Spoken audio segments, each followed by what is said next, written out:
You are now listening to Sweep the Rack podcast featuring Brooklyn Rob and Big Mike.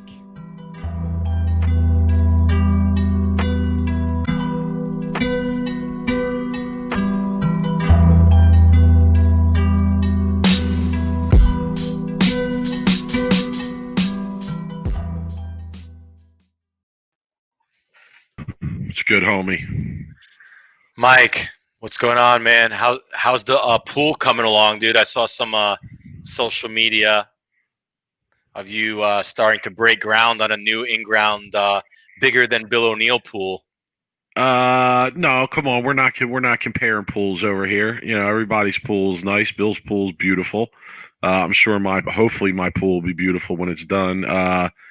I don't know, man. It's stressful, to be honest with you. It's stressful. So let's just hope I get through this without any major confrontations along the way. I'll put it to you that way. But yeah, if I do, then summer 2021 is looking popping at the Weinert household. I'll say that. Very nice. If you're a friend, if you're somebody I talk to in my personal life, you know, sorry, folks, I can't invite all the people from the podcast here, but if you're somebody that I actually know and talk to, hit us up. You're more than welcome to come through, hang out. Plenty of good food, plenty of good drink. We're in Jersey, so, you know, hot leaf perhaps going around. But, yeah, we're all good. Summer 2021 is looking good. Yeah, man, looks to be nice, dude. I wish I was in your area. I'd be living there every day at the pool. I'd be using your pool when you weren't even there. Dude, I'd be inviting girls over. Listen, so here's what we should do. Like when the pool's finished and COVID is, you know, wrapped up, hopefully somewhere by near the end of the summer, you should come out and stay for a weekend, and we should find a bowling tournament to hit up in the local area. Maybe get some action in while you're here.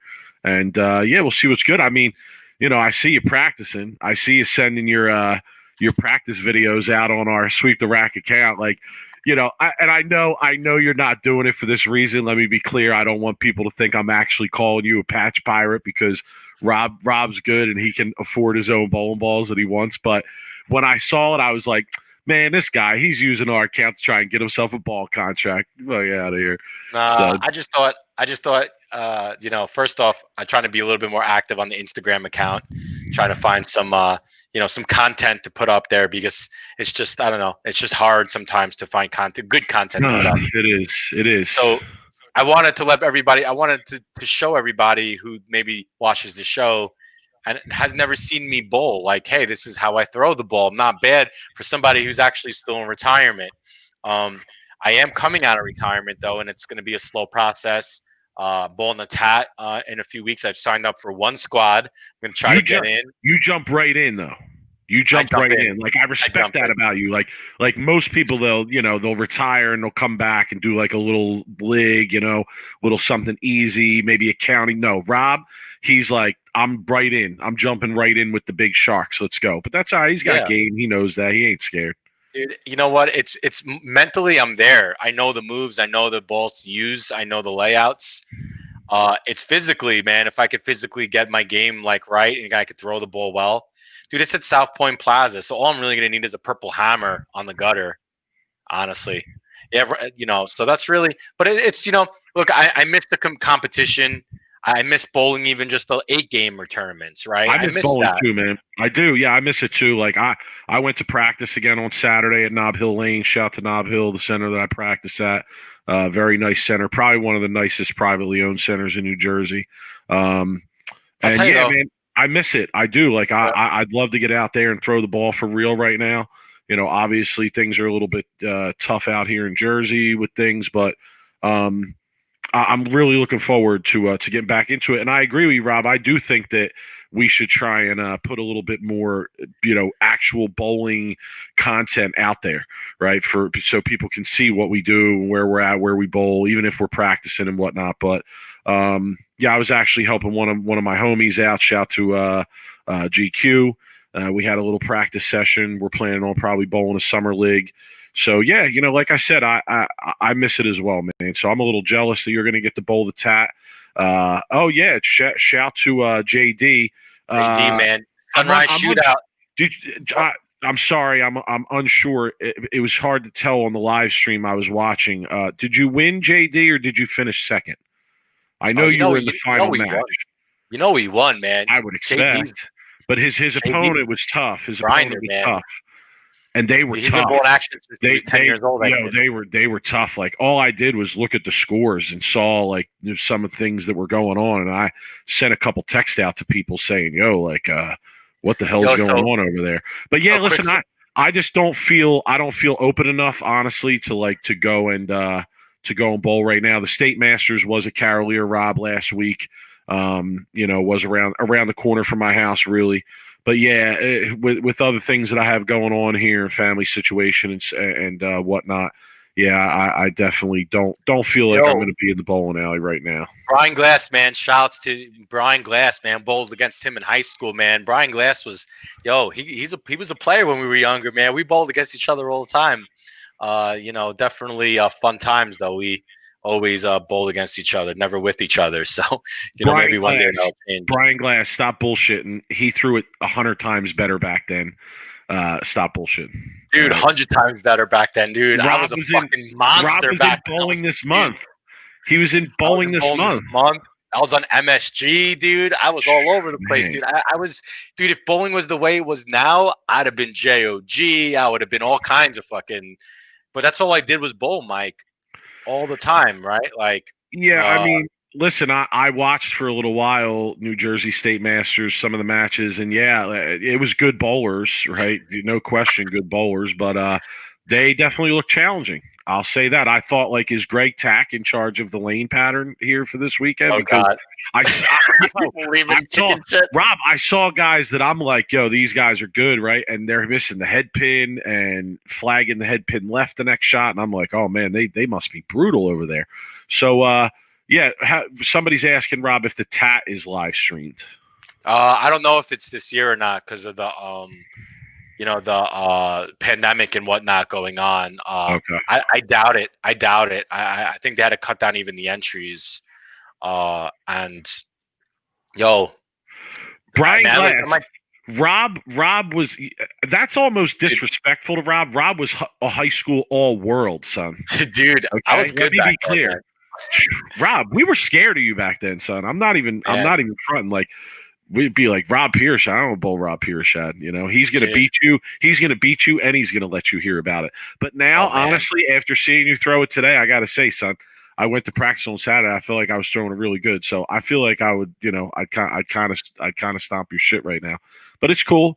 I put it out there on Twitter. It's fine. No, look, man, it's just like riding a bike, Mike. I felt good though. I did. Came out 250 out of the gate. Was it that 8 in a row? I was just like, man, this is easy. But the funny thing is I don't know if anybody ever has this problem. But when the weather gets cold, it takes me like 2 games now for my hand like to warm up, my feet. I can't like get any circulation in any kind of my body, and then I have to put 7 pieces of tape in my ball. And then as soon as I start feeling my hand and my feet again, like I have to take out 6 pieces of tape. And I don't know. It's just I feel like you get old, man, and shit like that happens. But Gary said they were streaming on the Storm page. Justin said so. Okay, maybe they do have it. Yeah, maybe I'll pop in for an early squad, but all those squads are like sold out, Mike. But maybe I'll do a live watch of you on the live stream. How would that be? That would be interesting. Yeah, but you don't even know. It's like flow bowling. You won't even know when I'm bowling on what pair I'm bowling. You're just gonna have to sit there and watch all day and hope you get to see 3 shots of mine. You know what I mean? True. True. All right. So, Rob, we digressed a little too much here. There was live PBA action on Sunday, Rob. There was live PBA action. And it was good. It was good action. Rob, Sweep the Rack brought you some of the guys that are a little bit more unknown that are going to be on these shows. Chris Kelso was one of the guys that we brought on the show. And man, Rob, did he put on a performance or what? He did. And here's the thing is, and I was talking to you earlier about this. This was a good show for bowlers to watch because first off, let's just put it out there. Belmonte was very, very, very good as an announcer. Like he was surprisingly very, very good. His analyst. My man, I got to stop you for my man's a hustler. I respect that. Rob. He is. He's cashing checks even when he's not cashing checks. Let's be clear. Dude, he cashed. Okay. I'll tell you about a check he cashed too. That happened in the final match. And listen, he also, was unprepared dress wise for the appearance on TV. You could tell he wasn't planning on doing commentary, but still got in there, still doing his thing. So shout to him on that. Nice job. And I agree, Robbie. He did a good job, and there were some good points he made throughout the show. So interesting about the show, right? It starts off Kelso's throwing surface, right? And it looks like pretty big ball speed. He's got that mitt. You see that the way his hand was in the ball. You're like, man, this kid gets all of it. And he starts off bowling Tang. Tang's kind of using something shiny and couldn't really match the power of Kelso, right? Kelso just completely ran over Tang just because of the power factor, right? Kelso's look was just fantastic.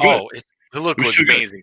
But here's the thing, Mike, is he bowls Buttriff, right? And I think this is where Buttriff, Rob, for a second though, Tang missed a spare. Tang missed a spare, then right. Then Tang had some carry issues, right? A little bit. But new guy on the show, right? Your goal is to put pressure on him, right? Missing the single pin spare. You certainly ain't putting pressure on. If anything, you're letting them take a deep breath. And, Kelso was able to get comfortable out there real quick. My man wasn't even sweating. He wasn't even sweating, dude. He was ice cold, dude. I wish we didn't have to see him bowl with a mask because my man looked comfortable on TV. He's like that Kermit meme with the T. He was just sitting there I got this shit. This is easy. Buttriff, I think, kind of swing the whole television show into Kelso's favor. Because first off, let's talk about Buttriff a little bit. Dude, Buttriff needs to get out of urethane when he needs to get out of it. He just is a prisoner to his own urethane. He had no chance to win that match. After the third frame, I looked at him, I was watching, and I said, he's got no chance to win this match. And even, I think maybe Randy even said something in that fact, or it was Belmo, that he's got to throw the ball perfect in order to strike. And here Kelso is on just missing left, striking, missing right, striking, right, holding. I mean, one of the shots he threw, I was like, oh my God, I can't believe how much room he has. I'm not going to lie. I did get a few texts. I'm not going to name names, but the prevailing thought, I'll say, Rob, was that they were pretty soft on this show. I mean, yeah, they weren't tough. They weren't. But Kelso made him look easy. He did. He made him look easy. But you couldn't tell because what I'm trying to say is Buttriff, we couldn't tell how the left was because Buttriff was using urethane. He used it the whole game. He couldn't even get out of it by the fifth frame when he was down. I think Kelso started out front five that game. Buttriff couldn't even get out of urethane after the fifth frame. I personally would have got out of it and just switched to a resin, moved right, at least try to strike out or change or do something. Using a black hammer on the right lane, a purple hammer. It's dude, Kelso's got front seven, just came off a 260 game. Dude, you can't beat this kid with a urethane. You should know that. So I think Buttriff is just another learning experience for him. But yeah, sometimes he's his own worst enemy when it comes to the urethane. I know he loves it, but he needed to use a resin. And then I think Buttriff's shot really messed with Wesley's shot. And Wesley's first time on TV as well. And you're just coming off somebody using a urethane ball for a game and a half. And now Wesley's ball, you could just tell his reaction to the pocket wasn't great. He was, kind of the ball was a little bit late in the break point and he just couldn't carry. And Kelso's still on cruise control, striking at will. I mean, my man was just, he was serial killer mode. We haven't used that term in a while. Okay, so here's where Belmo comes in, right? Belmo for 3 games is talking about how the transition is going to happen. When is Kelso going to make the move for the transition? Talking about the transition. And my man doesn't even look like he's even having any transition, right? Bowling 2 games against 2 lefties. Got the whole lane to himself. He went 790 something for the first 3. I know, which is sick. Transition. Well, he looked like he was bowling lig out there. I tweeted out, and it did. I mean, he looked ultra relaxed, ultra comfortable, had a lot of room, good look, But yes, you're right. Belmo could sense that eventually a major change was going to occur. And Simonson, right? That's where the change came because Simonson probably had some practice before the TV finals. So Simonson now throws probably 2 shots in each lane, or maybe 3 shots in each lane. And then they get to like the third or fourth frame. And what happens?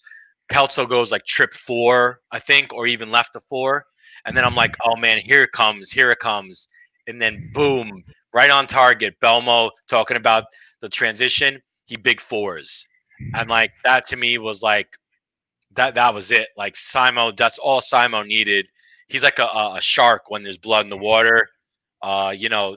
Throwing messengers, like really was ahead of the transition because he started literally on the transition. So he wasn't playing right. He was already left.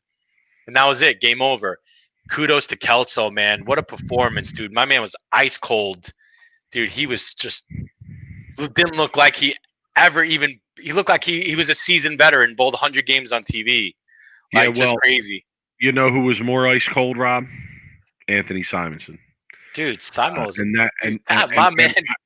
I tweeted out Simoing because that's what was going on. You know, he comes in, plays them a different way, finds something unique to do that's going to work, right? Shoots 279, by the way, okay? Knew he was probably going to need a big game going into that game. The guy, had whacked him all day. Shoots 279. So as much credit as we give to Kelso, and he deserves it, I'm not taking anything away from him for sure. Simonson actually, showed a lot on this show. Showed why he is, who he is, why he is who people consider him to be in the professional bowling world. Yes, Simo. I think the difference between Kelso and Simo was using a trend. Was like a higher surface, like it was probably like a 3000, and Simo could throw the ball hard, so he was playing a little bit more, I think, up the lane than Kelso was, but it looked a little bit like Simo was playing a little bit more left, but Simo was just not covering as many boards as Kelso was, and Simo is a very good two-hander at playing up the lane. I mean, he's probably one of the best two-handers playing up the lane. I love it. I love it when a guy's in serial killer mode and then somebody else comes in and serial killers their serial killer mode. And that's what happened on Sunday. Like, Simo came in and just shut it down. What do you think about Jeff's question? Do you think Simo will end up with a better career than Belmo when it's all said and done? You want to talk about making predictions? Mike, I like this conversation. It's a complicated discussion. I personally, said it, Simo is going to break records when it's all said and done. If he keeps his head on straight and he's because he's 22, 23 years old and he's bowling for his 3rd major in a few weeks. And depending on how the seeding goes, the seeding round, Simo could easily be top seed going into his 3rd major. He loves gimmicky formats like that, the way they're going to decide the seeding. So, I mean, I could totally picture him getting the number 1 seed. So, Robert Hamilton, Simo lost some weight. He looks good. Dude, he does look good. I mean, if you see pictures of him a couple years, which means he's taking it seriously. He's working out. He's practicing. He's doing the right things instead of, looking terrible, gaining weight, and just kind of looking not really good. Simo is taking it seriously, Mike. I'm going to go visit him in the I forgot what they call it. It's down here in Old Town. The Nerd. I want to go visit him. I'm gonna just hit him up. I want to go practice with him and talk to him a little bit if he's. Well, you better hope he's not watching because I think you just called him fat 10 seconds ago. But it's cool. No, he was heavy. I mean, look, Bill was heavy when he was younger too. I mean, look, like you grow out of it. I mean, it is what it is. But that's what. Hey, man. It's not really an insult. It's just calling it what it is, right? But well, that's what we do here. That's what we do here for sure, no question. So great show, right? Like, considering there's no fans, and can I say a negative from Kelso's perspective? Okay. Right, like he makes this show excellent, right? Great, runs to the final match, okay, until he runs into Simo. Normally, Rob, like the difference between finishing 5th in a stepladder and finishing 2nd would be a significant difference, right? We could be talking about, probably a minimum of 15 grand difference, up to upwards of maybe 30, 40,000 in some instances, right, between fifth and second. In this instance, there was really only a few $1,000s difference between fifth and second, right? The grand prize was really the trip to the next show, right? And great experience from Kelso, et cetera. But yeah, I think that was one of the things that I thought about was, man, it's got to sting just a little bit to get to that last game and get so close after running the ladder, not get the ultimate prize, and know that hey, I really didn't end up in that much different of a position had I lost the first game and not gotten there at all. Yeah, so here's the thing, Eddie. So Eddie Grumman says, Eddie, you're preaching to the choir, Eddie. It would be cool if all the regions were live like the West region was.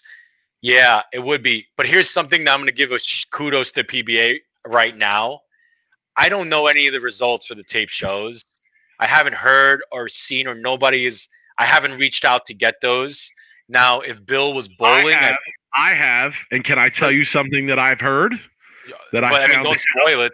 Don't spoil anything. Oh no! I wouldn't do that anyway. We've already said that. We're not going down that road. Tuning out all of a sudden.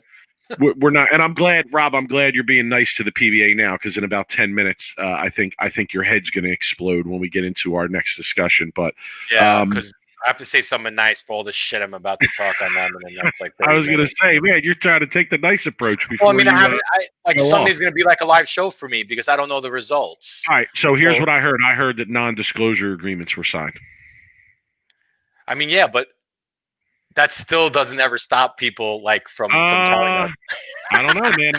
I think it's going to limit it somewhat. I think it's at least going to make the people that know think about it. I'll be honest, I didn't really try that hard to find the results either, because I'd rather watch the shows not knowing. Right. Similar to Eddie, I would definitely enjoy the show more. You're going to need your popcorn. You're going to need a lot more than popcorn, Robert. You should get some Ubers. You should go get call some delivery, because it's going to get hot, man. I was on fire Sunday. I had to tell Rob, yo, chill. We got to start out with some other stuff tonight and get into some lighter stuff before you have a conniption. But I've calmed down a little bit since then. Yeah, well, I think we have some other points to make too, so we'll see. Yeah. But all right, so nonetheless, a great show, right? Like you said, Rob, great show. It was good. I don't want to know the results either. I'm not really going to try and find out the results. I'd rather watch the shows not knowing the results. It's a better show. The only thing, Eddie, is that we can't bet, and I said it all the time, and it sucks. I want to be able to bet on every match. I would have lost a ton of money on Sunday because I probably would have bet against Kelso in most of those matches. Maybe after the first one, I would have stuck with him because his ball reaction was so good. But I'm going to tend to go against the guy with less experience, especially against a Darren Tang or a Jacob Buttriff. But yeah, great shows. I'm looking forward to this Sunday. It's going to replace football a little bit, right? There's no football on Sunday, between last week and the Super Bowl. So replace that a little bit for me. But great show, man.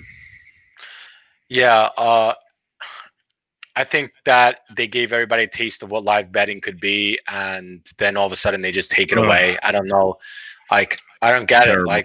If they could do it on one show, why didn't they put it, is it that hard? So Jim Goetz, I hope I said that right, Jim. Rumor has it that Coley will find them in their tournament check if they disclose the results.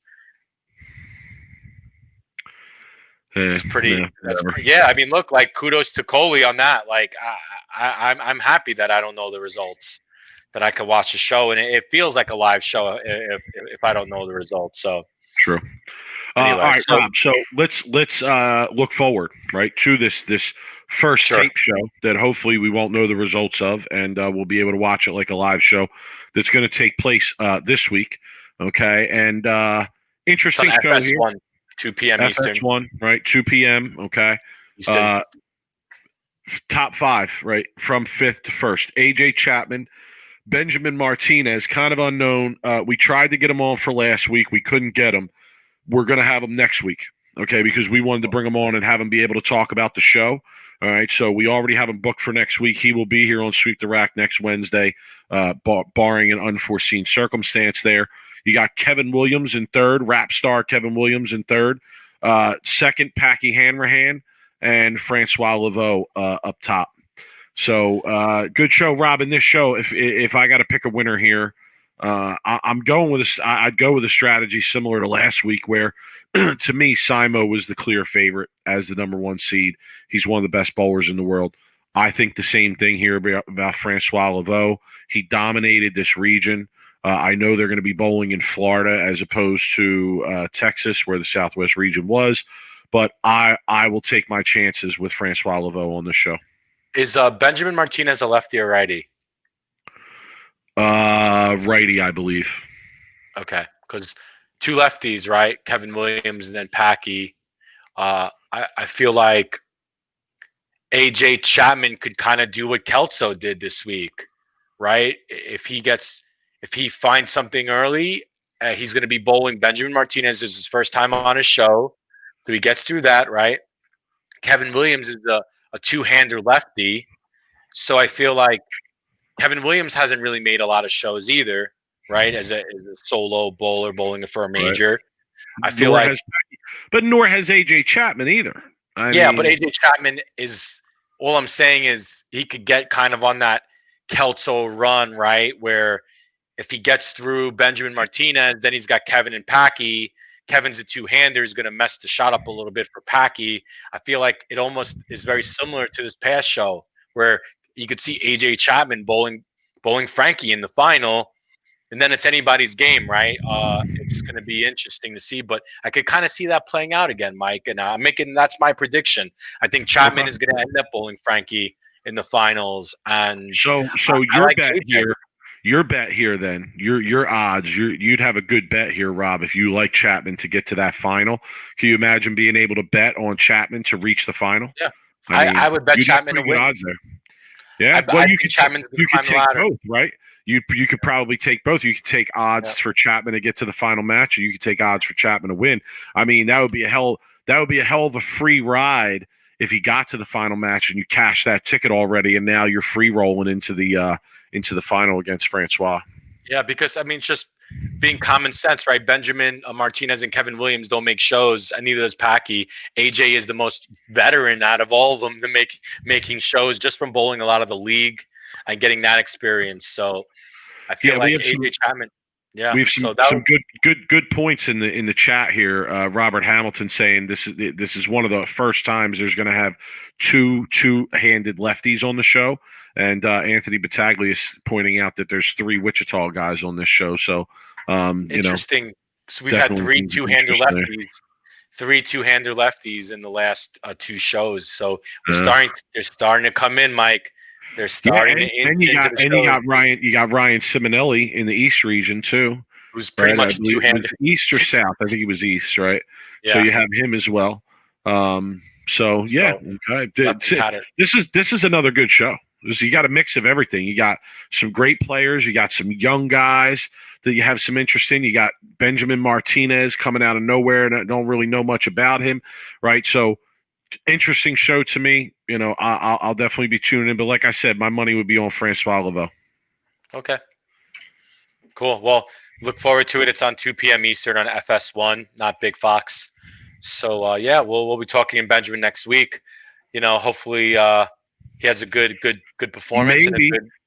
Maybe we'll be talking to one of the 5 finalists next week. It's possible. It's possible. We don't know. We don't know. I don't, and listen, I'm not, I no way am I trying to, be sarcastic and say that I know something that I really don't. We really don't know. I don't know anything. I really don't. I'm happy that way. All right, Mike, let's get into the breaking news of the week. Let me try to put on my, fire face. So let's start from the beginning. So people, if they don't know the story, they do know it by now. Well, let's start. Hold on. Let's start from the real beginning, though, Rob. Okay. Can we start from the real beginning? The regions. And the real beginning is this, okay? And this is an unpopular stance that I'm going to put out there for us, because I know that we're kind of, Rob, we're kind of in lockstep on this issue, right? It doesn't happen around here often that me and you see things exactly eye to eye, but let's start at the real beginning, okay? And the real beginning is this, and this is an unpopular opinion, I know, with a lot of people in the upper levels of the bowling community, but quite frankly, Rob, I don't really care. I think if you're defending the other side of this position, it's a foolish hill to die on. Okay, so the real start here, Rob, is that the PBA and Coley Edison, the CEO of the PBA, who, let's be honest, Rob, loves to take credit when anything good happens. Okay, loves to be in the spotlight when there's positive promotion going on. Okay, haven't heard a peep from her about something negative that happens, but loves to be in the spotlight when it's positive. Nonetheless, she decided to hold an international competition. People coming from Europe, people coming from different continents, okay, coming to the United States, 5 different regions around the country, and a professional organization, the PBA, decided to do this with really no kind of COVID testing in place at all, okay? I want to be clear. I'm not saying that the PBA did nothing. I went on Twitter and I used the phrase "they did nothing." They did nothing. People were beating me up over that, saying that they had people wear masks, or they didn't allow spectators. And Rob, let's be clear. You and I have heard to the contrary of that, have we not? Okay. Yeah, Let's they be were clear good about that. spectators. We'll talk about that a little bit. All right. And I'm sure Rob will speak to that a little bit. We've heard contrary to that. We've heard that there weren't masks worn and there were spectators allowed. In fact, in my conversation on Twitter, I got into a conversation with someone who said they weren't working for the PBA, they weren't working for Flow Bowling, but they were still in the bowling center. I mean, what's the point of that, right? I don't understand, right? So I'm not saying that the PBA did nothing, but what I am saying is to have an event like that and not require some kind of level of testing on the part of the players, whether it comes from the PBA, whether it comes from the players, whatever it is, right? I think you have to do more than just nothing. So take it from there, Rob. Take it from there. My goodness. People know what happened, though, right? They know what happened. Okay, so to make what ends up happening now is there's a taping that's going to happen for the shows, right? On this past Sunday, they had the live show and then they were taping. Monday too. Bill was planning on traveling Sunday to get there Sunday to bowl Monday. Bill starts not feeling well on Friday night, or wakes up Saturday morning with a fever. He was sick, and goes and decides he's not going to be getting on a plane because he's sick, and he gets tested and tests positive, right, and then bails out of the tournament, and lets the PBA know, and then the PBA, doing what they do, going by protocol, they boot him off the show and they bring in the 6th seed. Okay, so here, first off, my issue with the PBA, my major issue with the PBA was, this is like a very different circumstance than just someone getting sick before a show. We're living in a COVID world now, and in the sports world in general has made a lot of, I guess, movement when it comes to COVID. The NBA was in a bubble. The NFL pushed games to Tuesday night, Wednesday afternoon. I mean, they definitely maneuvered around the fact where people were getting tested for positive for COVID or whatnot. Okay.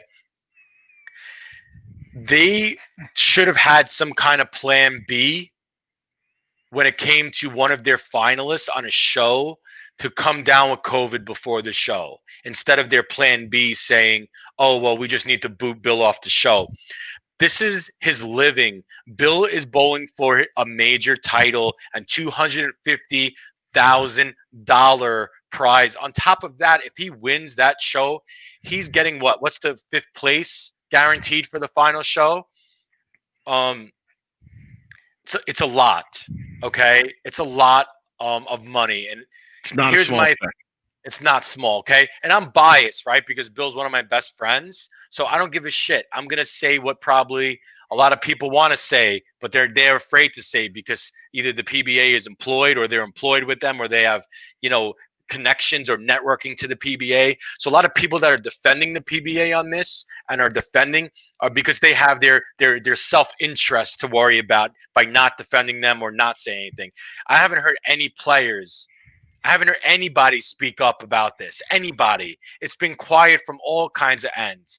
Like I haven't heard any of the main top players, wishing, all they're doing is like wishing well to Bill, make sure he's healthy, but nobody's talking about the injustice that happened to Bill not having to make this show because they can't push a taping or find a way to make it work for Bill. Okay.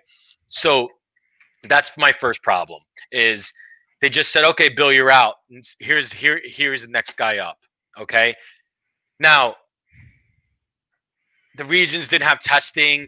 The PWBA made it work, right? And yeah, they spent probably extra money, but I guarantee you the players, yeah, he's good. The players, first off, had concerns about the testing. I know for a fact. The problem is the players don't have any representation, Mike, to express those concerns. Okay. There's no way for the players to go and get together and go to the PBA and say, yo, like, I'm not really comfortable bowling this region because of your COVID, not getting tests before we go, doing all kinds of really the precautions that they needed to do. The PBA, the players don't have the ability to do that. And I know for a fact they don't. Okay. So that's my first issue is the PBA players, they're saying, I got into it with a little bit with Richie Allen on Twitter. He was talking about how it was the players' fault because they should have expressed concerns. 100%. You're 100% right. But who's going to do that? Is the head of the players union? They don't have a union. It's a players representation. I would say that it would probably fall to the responsibility of the players committee. Right. If anyone. Right. So, with that said, though, Rob, and listen, I really don't want to make this a political discussion, right? But it is, though, in a weird kind of way. I have to say this, though. And Rob, you follow a lot of these bowlers like I do, okay? I follow almost every single one of these guys on social media, all right? And am I going out on a limb, Rob, or am I going too far by saying that, the general slant of the bowling community, and I would say particularly the higher level bowling community, is that, COVID isn't really something that they're that worried about, or that they take, I want to be careful in my phrasing, that they don't have a lot of concerns about conducting these events the way that they're being conducted. For me personally, I would have major concern. I don't know how people involved with this couldn't have had concerns about it. So to me, it has to be that, from their personal viewpoint, they don't really feel like there's a reason to be concerned. Now, I'm sure they don't speak for all the players across the board, right? But, if you're representing all the players, then I don't know how that opinion doesn't get voiced in some way, Rob. Look, the players, obviously, if I was a player, now here's my thing is, right, this is a major, and this is a lot of money. This is $1 million prize fund, okay? And if I'm a professional bowler, we'll get to that. We'll get to that in a minute, right? Yeah. Give us a minute. Yeah. Here's the thing: is if I'm a player, like I'm gonna have concerns to go. But Mike, it's $1 million prize fund. How many $1 million prize funds are there in the history of the PBA? One probably other tournament they offered $250,000. So now I have to sit home and I have to miss a tournament because I'm afraid to go. Mike, I'm going because I have to feed my family. I have to support my family, my friend. Like, you know what I mean? Like the people that on social media said, "Oh, the players, they don't have to go." That's bullshit. That's bullshit. That's letting the PBA off the hook. We're talking about a professional sporting organization. What's professional sporting organization out there right now is holding events without any kind of COVID testing in place whatsoever? I'll give you the answer. It's none of them. The PBA is the only one. And if the media paid any kind of attention to the PBA, this would be a major story and a black eye for the PBA. And I'll tell you what, Coley would be stepping down if people were actually paying attention, Rob. To me, it's that egregious. Okay, it's ridiculous. Somebody said in the chat here the plan was to shut up and bowl, and yeah, it did seem like the plan was to just shut up and bowl. So Monty says you can't disrupt an entire event for one player. It's tough for Bill, but that's the way things go sometimes. Let me ask you a question, Monty. Okay, let me ask you a question. What if 3 of the 5 bowlers in the PBA final show come down with COVID the night before, which could happen, right? What if 2 or 3 of the players in the final 5 come down with COVID in the final show for 250,000? Is it next man up? Are you going to pull the next 3 people up, and now you have a top 5 of 3 people sitting there they don't have to bowl? All I'm saying is there should have been a plan B, and it should have been a better plan B than having someone come, right? Some just, the 6th place bowl of 5th. Now, like I said, I'm biased, right? Because Bill's one of my best friends, but still, for them just to have the protocol where next man up is of course we're biased, you dopes.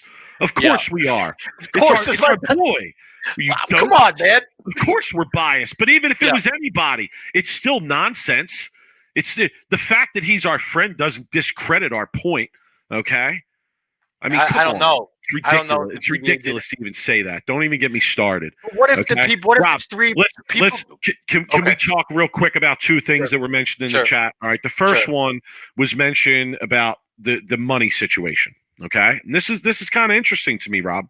So by PBA rules, from what I understand, if somebody drops out of an event and an alternate takes their place, the PBA dictates that whatever additional prize money is won by the alternate is actually supposed to be split 50-50 by both players. Wow. Right? So you could have a situation here where, and I know it's unlikely. I'm not saying that this is going to happen, okay? I'm saying it's a hypothetical situation. So don't be a dope and come at me and say, oh, that could never happen. Tim Foy could make serious money in this tournament and turn around and have to cut a check to Bill for half that money, and I don't even know. I mean, hey, how does that make you feel about things in general, right? So Belmo didn't finish 6th. Right? Oh my God, Monty, you're gonna drive me to drink tonight. What happens when a player gets injured during Monty? This isn't the same thing. This is COVID. Okay, this is where Bill, I can't prove it, but Bill pretty much got COVID at the regional that the PBA ran. And this is a COVID era we're running through. This is not just some injury that he had. If he got injured, then yeah, next man up. But this is a COVID. This is definitely a different situation than just getting injured. Monty, you're going to drive me to drink. Thanks for watching, man. I love it, but you're gonna kill me tonight. Thank you, Joe. Thank you, Joe, for being biased and no bias. What was the protocol before? You know what? Kudos to the USBC, okay, because they ran tournament the PWBA. It might have cost the women a little bit more money to enter because of the bubble and all that stuff, but they took the preparations to make sure that the women were all tested before they got there. They all were in a bubble. Now, people saying, well, the PBA couldn't do a bubble. Why not? Why couldn't they do a bubble for a week and have maybe, the form run the format differently than having 5 regions across the country with 80 to 90 bowlers a region in the middle of a pandemic when people are traveling all over the place?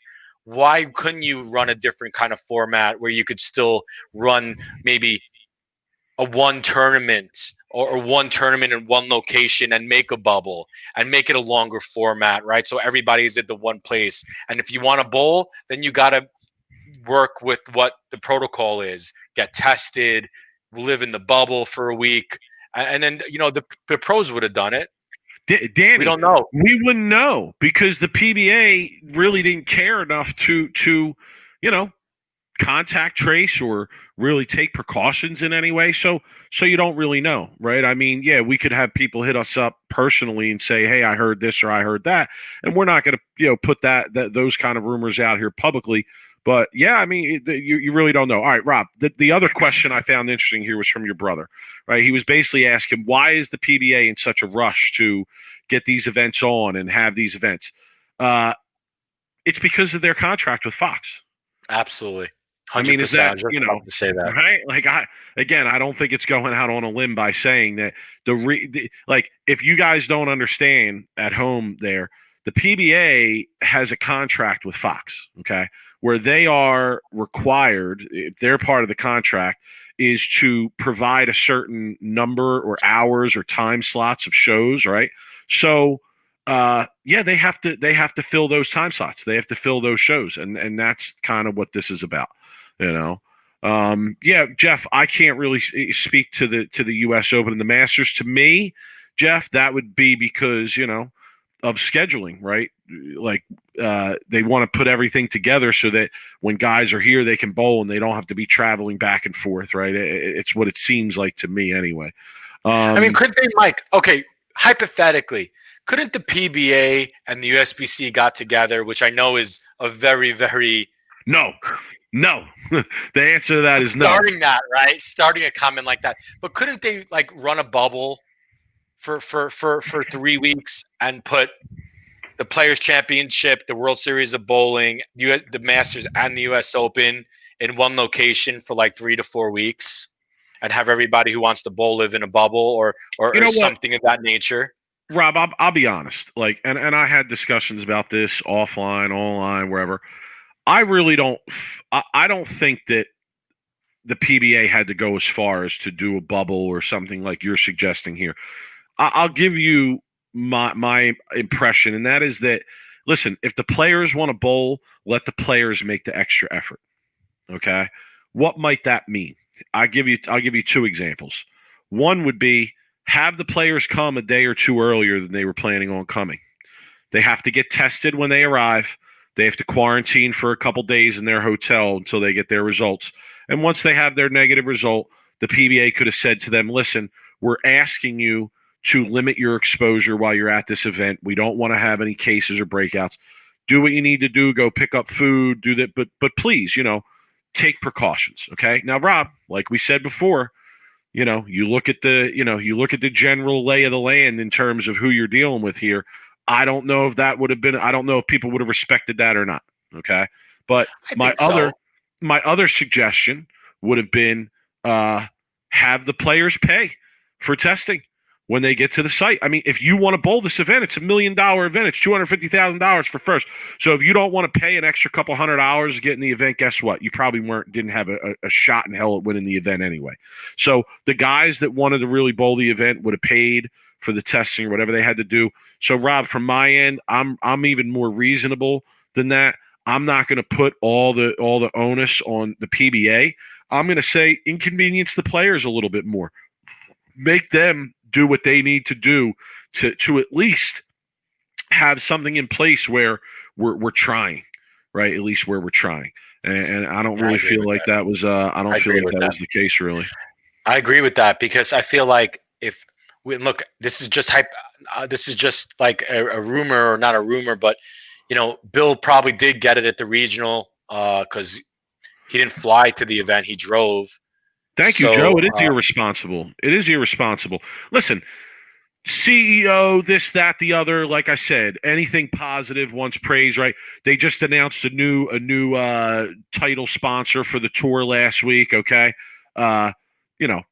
listen. In terms of that too, interesting to me that Go Bowling isn't involved with the PBA there anymore. I'm wondering about that, but nonetheless, listen. If you want all the positive, you got to step up when it's negative too. Okay, dude. Kelso, we got to check Kelso for some steroids. Jimmy's like, make sure we test for steroids while we're at it. That's what Jimmy, the Ringing 10, says. And agreed. Definitely, there's a few players that are probably are juicing, going there. But Mike, 100% valid, dude. Like your points are well taken, because that's what really should have happened. And now. Here's my next question. Is this going to force the PBA to figure out or make some adjustments going forward? No, they're not going to do anything. They're not going to do it. They didn't mention it on the show, like somebody else said, which is total bullshit. Okay. They didn't mention what? That Bill. Yeah, they'll have to mention it when the show for the East. Yeah, well, they should have mentioned it on the live show this week. Okay. So, It's ridiculous to me. It really is. It's a professional I know, organization. It's a professional sports organization. So Joe Okay. Scarlato says, as a professional organization who is a platform for subcontractors and entrepreneurs, they need to service their players better. It's on them. Everyone in their chat is John Stevenson. It's 100% on the PBA. People agree with us, at least with me. That you know who doesn't agree with us, Rob? The people who don't agree with us are the people that are associated with the PBA. Okay, that have agendas. For what it's worth, they can't. Rob, listen. I know. People. We're real. We're as real. No, listen. We're as real as we could be here. Okay, we're as real as we could be with you. But Rob, am I lying when I say that there are a lot of times when PBA players hit us up to tell us that they agree with some of the criticism that we give of the PBA on this show? Am I telling the truth, Rob? Absolutely, 100%. So listen, they can't say it. They can't say it. Okay. No. Could you imagine? I'll say it, right? And listen, could you imagine if Bill was me? We're not even getting into the aspect of this that, like, the PBA, and Joe mentioned it, right? Joe Scarlato is a very quick guy. He's a very smart guy. Okay. He mentioned a key phrase there: subcontractor, right? Subcontractor and entrepreneur. Let's be clear here. The PBA isn't providing these guys with health insurance as members of the PBA or paying dues to the PBA. They don't really have a vested interest in what these guys have going on. So, listen, to me, I would expect it from that organization if I were the players. It's surprising to me that they didn't. But Rob, like you said, the only people who are vehemently disagreeing with the stuff that we've put out there thus far are the people that are associated with them. Here's the point, Mike, and this is just 2021, and this is how it is. Anybody you read on Twitter, Facebook, YouTube, anybody you are listening to or following has some kind of agenda these days. Okay. They're either, that's how they get paid, right? You don't bite the hand that feeds you. You want to defend the people that, maybe you're friends with, right? Like we're defending Bill in this situation. I was upfront about it, Mike. I said, look, yeah, I am biased about all this shit that happened to Bill and the PBA and how they handle it, because Bill's one of my best friends, and I'm coming at this as a friend, But like you said, there are a lot of valid points here we're making. Even that we're friends with Bill, we're still like trying to, I'm trying to speak up because what they did wasn't right to him, booting him off the show. They should have made a plan B way in advance. They should have talked to Fox and they should have said, look, if this happens, we should be able to pivot this way and that way. They have, a live show set up in a few weeks, right? Maybe they could have moved, that region show right before that show and then have the next. I don't know. They could have probably tried to maneuver something. And people are saying, well, they shouldn't move, shows and tapings around one player. Mike, that's 20% of your show, Mike. Bill is 20% of your show. Right, he's 5 people Rob, on your show. Not to mention, I mean, like he's one of the, he's one of the guys they promote or should be promoting. So I think we've said enough. I know. I can talk. I know. You can go much deeper. You go much deeper. I'm not going to. Just to be clear, this show, we don't have financial agendas. Okay, we don't have sponsors, right? That's not really a concern of ours. We're financial agendas, but they have nothing to do with this podcast. I assure you. Nothing to do with the podcast. My agenda is being truthful and keeping it real 100% for people. And if it's going to piss some people off, like the PBA, like Coley Edison, I don't give a fuck, okay? Because I'm telling it how it is. Mike's telling it how it is. And if we're wrong, we're wrong. I'm cool with that. But I'm trying to keep it real here, and I'm being real, and that's kind of where I'm coming from. And I'm going to drop the mic there, Mike. Yeah, that's but Rob, I mean, Bolero had an employee at the insurrection at the Capitol. So, I mean, the hell, I never heard anything about them following up on that either. So who the hell knows? But all right, Rob, we'll move on. We'll move on. We're done. Okay? All right. I got to calm down. We're done. All right. I'm done. I'm never going to be able to bowl PBA tournament ever again. I'm going to get blackballed. And hey, I'm cool with that. Whatever. Yeah, no, But it you know is. what? It kind of, Freedom of speech, Mike. whatever, man. It is Freedom what of it is. speech, Mike. Look, Not worried I'm not. about it. That's what it is, man. That's my First Amendment right, Mike. So, Rob, some people were mentioning in the chat while we were talking there about the PWBA, right? And Dude.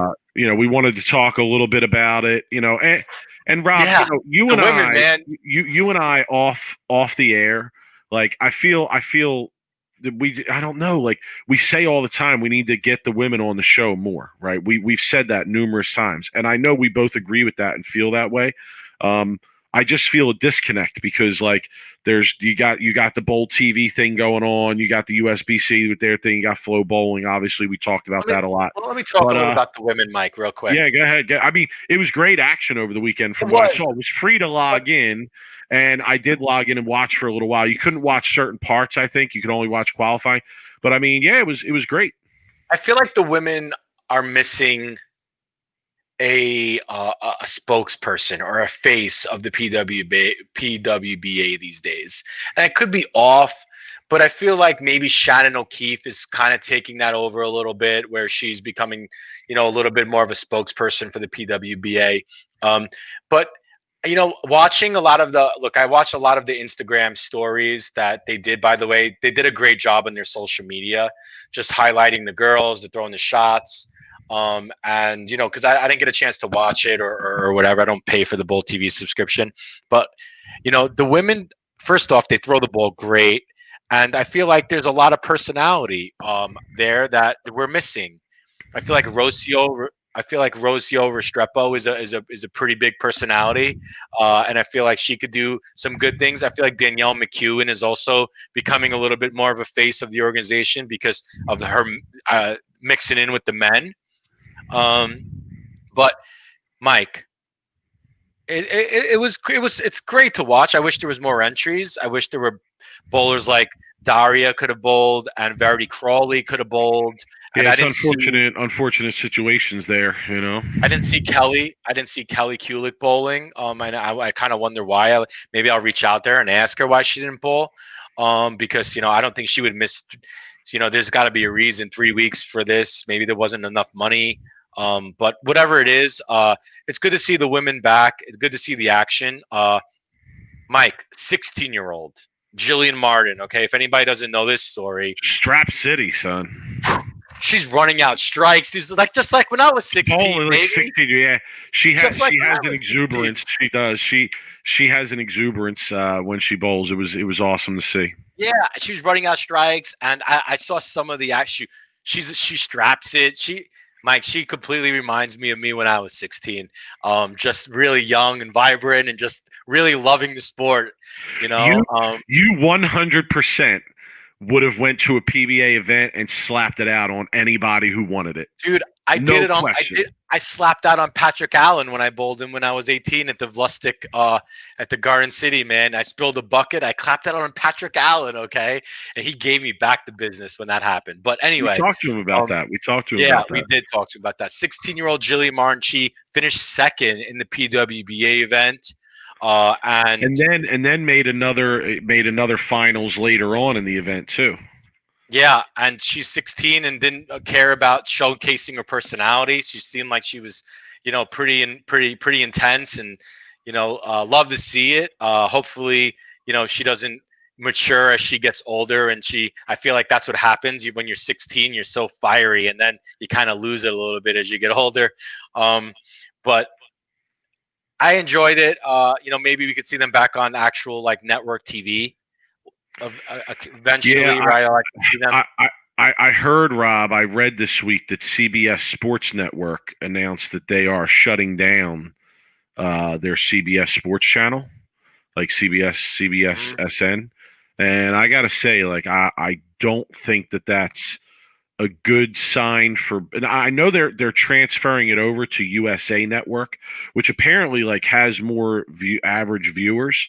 I don't know about for the sports stuff, but for whatever's on USA Network, I got to say though, I don't think that that's a good sign for bowling in general, and particularly women's bowling. Because one thing I noticed over the last couple of years was some of these sports channels that were popping up, right?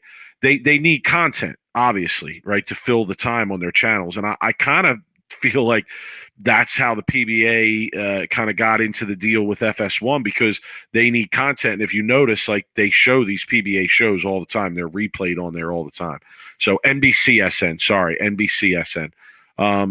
So that worries me a little bit, just because if that becomes a trend and these networks shut down those ancillary sports channels that they've created, I think that's going to, it could have the possibility of like squeezing bowling out of it, right? NBC Sports, right? Thank you for clarifying. Sorry, I read it last week. My bad. But I'd like to see. I said this before. I don't want to beat a dead horse because I know we're kind of a little bit over time here, but I'd like to see Flow Bowling pick up the women, so that way, Mike, we have Flow Bowling subscriptions. Like, at least we could watch women and men on the same channel instead of having to pay for a Bowl TV subscription. Yeah, why can't Flow work out something with the USB-C where if you subscribe to one, you get access to the other? How about that, Mike? How about that? Come on, that's too smart, Mike. That's too smart. They have to try to pull money out for everything they can. You know what I mean? I say though, Rob? Can I say, and no knock against our guy here, Lucas, and no knock against Flow. Their production quality is very good, but Rob, the production quality for Bowl TV was very good. It was noticeably good when I turned it on. I was like, they wow, need to get some better personality though. Commentating, they need Sweep the Rack. Even though we did give it a run before.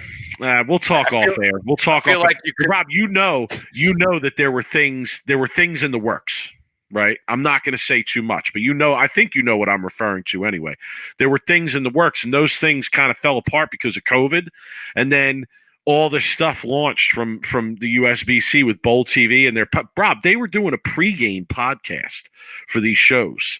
A pregame podcast. I mean, is that up my alley or what? Speaking of pregame podcasts, Mike, what are we doing for the Players Championship Final Five show? Yo, easy. Yes, yeah. Okay. You don't want that. Easy. You're gonna have to keep Mike off of the Facebook USB-C page. No way.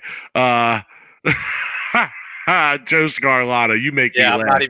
I'm not even make me laugh. We're not putting that up there, but you make me laugh, Joe. Lindsay Taylor says, and that is why women's bowling will never be watched, because people won't pay for both subscriptions. Yeah, I know, Lindsay. I know. I feel you. We're big bowling fans. We run a podcast and we don't have subscriptions. And we don't have both subscriptions. So yeah, feel you on that for sure. But yeah, nah. What did you just ask me, Rob? You just asked me a question. You just asked me a question, didn't you? I forgot. Okay. But I think it's time. I think we're at that time to get the worst of the week. Listen, our favorite PWBA players, reach out to us. Like, we'd love to have people on. Hit us up. Maybe we'll try and reach out as well. But yeah, definitely some good bowling action there. Over the weekend, Rob. So and like you said, shout to the USB-C for doing things the right way. I'm sure it cost them some serious money to put things in place to do it the right way, but they made a commitment to doing it the right way. Mike, that's the one thing I'll give Chad Murphy credit for, is he's handled this COVID situation in USB-C. I think he's handled it pretty good, honestly. Between the USB-C tournament, he's done things the right way, I feel. People are predicting what we're gonna have for worst of the week. I love it. I get tagged. I love it, John Stevenson. I love it. Yeah, Rob, here's what you asked me. You asked me what we're doing for the PBA for the Players Championship, right? People, want to make that announcement? Here's the plan. Okay, Rob and I are we want to watch the PBA Players Championship final with all of you. That's what we want to do. We want to be your commentators for the PBA Players Championship. All right, imagine this. PBA Players Championship final, live final, $250,000 up top. Okay, 5 bowlers on the show. Rob and I kicking it with you the whole time. Okay, kickoff show, right? 30 minutes prior. Pre-game show, right? We're coming on early. We're doing a pregame. We're broadcasting during the event, and here's how it will work. Rob and I are going to be on screen here, You guys will be watching the show on your TV at home. We'll be watching the show on our TV at home. We will not be showing the PBA show on our screen because that would be like a violation of copyrights, etc. So we are going to watch the show while we are on here on the screen with you. We are going to do commentary on the show. We may have some guests. We're working on some guests for that show. So there might be some people popping in and out during that show to join us on our commentary. I will absolutely have a spread of food for the show. There's no question about that. Everyone's going to want to watch you eat. Imagine the laptop's going to be on my kitchen table, and then in front of me will be like wings and some other accoutrements of watching bowling. So, like a watch along, like think Barstool, right? I know. Don't go there. All right, so just sort of the same thing. No, we won't. Sort of the same thing. But but with Rob and I, and we're doing the bowling thing. Okay, we'll be broadcasting from here. We'll put it out on Facebook as well. Okay, Rob, we got one more thing to get to for the week. We can't leave the people until we do worst of the week. Worst of the week. I gotta get some kind of like intro. The worst of the week, like I feel like maybe the circus song. Dun, dun, dun, dun, dun, dun. No drinking on Sundays, Robert Hamilton. No drinking on Sundays. Sorry, there won't be any craft beers. No drinking on Sundays. Everybody, if you want to join in and watch no Mike drinking on screen for me. It's probably a bad idea. But hey, you too could watch Mike eat on a Sunday night by logging in and seeing him shuffle. Somebody said hearing Mike eat. Hearing Mike eat. That's awesome. I'm giving big Mikes everywhere a big name. You are giving name. That's what I'm doing. Sure. I said a big name. It's retarded. Yeah. Anyway, worst of the week. I guess I'll start this week. Okay. Congratulations, shout outs, kudos all around here to my man Glenn Lester, who is very, very sad these days. He's a sad panda, Mike. Why is he sad, Rob? Tell me. Because since bowling went to non-smoking in the bowling centers, he can't use cigarette ashes under his shoes anymore, Mike. It's affecting his game dramatically. The old cigarette ash on the bottom of the shoe. Yeah, so he just wanted to let everybody know how disappointed he was that smoking is no longer allowed in the bowling centers because he obviously can't find another way to get a good slide, Mike. So congrats to Glenn Lester. If you see him, if you know him, give him a pat on the back, a thumbs up, shake his hand. Congratulate Glenn Lester for being worst. Give him a cigarette. Give him a cigarette. Give him some ashes. Give him a cigarette. Give him some ashes. Give him some ashes, right? I have plenty of ashes for you, Glenn. Hit me up, dog. Hit me up. Hit up, Mike. He's got all the ashes you can handle, son. Got a lot of ashes. All the ashes you can handle. Glenn, congrats, dude. Ashy Glenn Lester. Congrats. Ashy Glenn Lester. I love it. Congrats to Ashy Glenn Lester on worst of the week. All right. The people are going to be a little bit disappointed, Rob. A little bit. Oh, not Tim. Buck didn't win this week? I do not have a Tim Buck post for the people this week. Oh, admin. I don't know if word has gotten out to Tim Buck. I don't know if somebody has let him know, that he won a few weeks in a row and maybe he calmed down. Now, perhaps there were a couple I could have used from Tim Buck. I don't, when I saw this one, I was like, well, whether it's Tim Buck or not, I have to use crony. This it was his crony, I think. It's right up Tim Buck's alley. I mean, if this post is not by Tim Buck, it's like the protege of Tim Buck. Okay. So this post was by Brian Vogel. Okay. It was on the USBC Bowlers discussion forum. I'm going to quote the post. Are you ready? Congrats. Are you ready? This is not a ball sales group. This is not a ball sales group. This is not a ball sales group. This is not a ball sales group. This is not a ball sales group. Do not ask to buy a ball. Do not try to sell a ball. Capiche? Brian, you got to relax, my man. You got to chill. Worst so Robert Hamilton, right? Tim Buck should be the worst of the week Hall of Fame. Worst of the week Hall of Fame. I love it. Brian Vogel. Congratulations, John Stevenson. Great job, John Stevenson. When I saw your comment, I mean, you're right on the money. Okay. Look, Tim Buck is just trying to run. He's trying to run a clean shop here. Okay, we can't be that down on him, right? When you're dealing with a bunch of maniacs like the USBC message boards, you have to become a maniac to organize the maniacs, right? He's just trying to do his job, Mike. Honestly, though, Rob, like what he does is basically like trying to teach in Philadelphia. Here's what it is. No, it's even worse. It's basically like trying to plant keep a tended garden in a minefield. Okay, he's trying to keep a tended garden in a minefield. Really, like it's crazy, you know, dude. Tim Buck. Oh, John Stevenson. Tim Buck should be in charge of everything. Okay, dude. Somebody said me for COO of the USBC. No, Tim Buck for COO of the USBC. Okay. Yeah, we got to make it happen, Lucas. 100%. We got to bring him on. I'll reach out to him this week. You know, look, I'm still waiting. I reached out to him already. All right, it's through my wife's Facebook. He probably thinks I'm a whack job, but if somebody knows him, he's at the top of our list. All right, he is at the top of our list. I'll reach out to him on our show label so he knows it's our show reaching out to him, and maybe I'll start my message as member in big letters, right? And just maybe that's how he talks. Maybe you just don't know the no. lingo. You should no. You should start it out. Congratulations. Yeah, that's how you should start it out. Of the week. That'll get get them to open it, and then tell them you've been inducted into the Worst of the Week Hall of Fame. We want to have you on. Dude, we get him a green jacket too. We can get him a green jacket. Oh, this could be a start of a big thing. Worst of the Week Hall of Fame. Right. I mean, absolutely, absolutely. So, anyway, I feel like Tim Buck is like the Chuck Norris of bowling. You know what he does is like trying to set up a tidy living space in a sewer. That's what he does. He's in a sewer. There's shit all over. There's rats. There's vermin, and he's like sweeping up, and he's tidying up, and he's like setting things up nicely, you know. You ever see the video of the guy washing his car in the downpouring rain?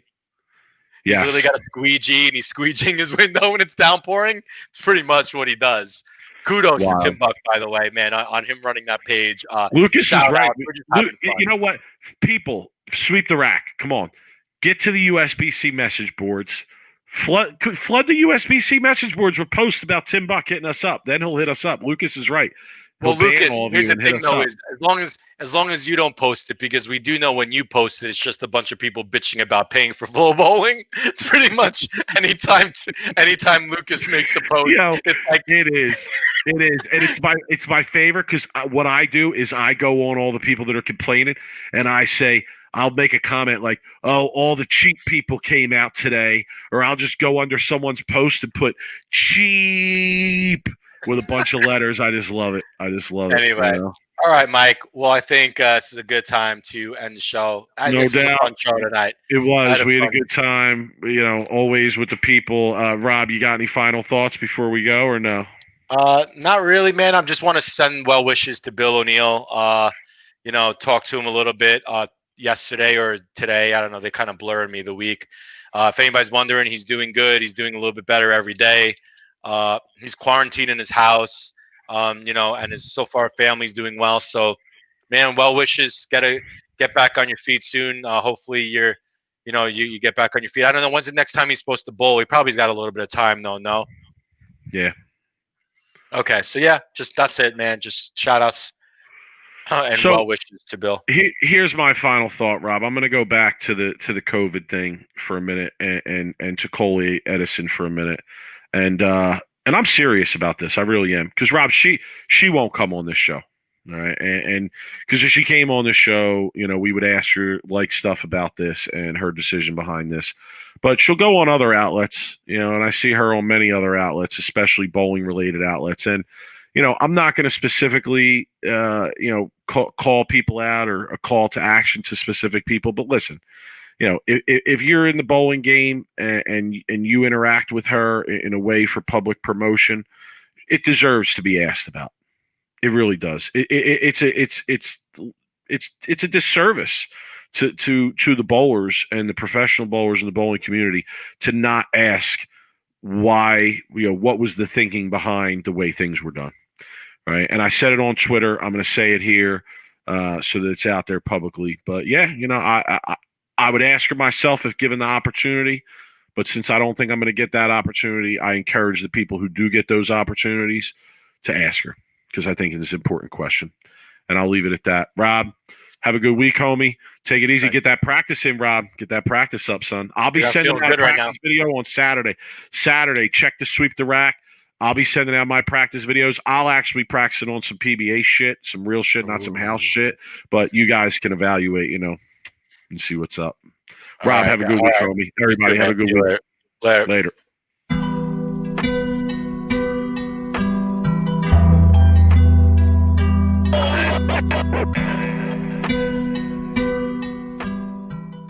You are now listening to Sweep the Rack podcast featuring Brooklyn Rob and Big Mike.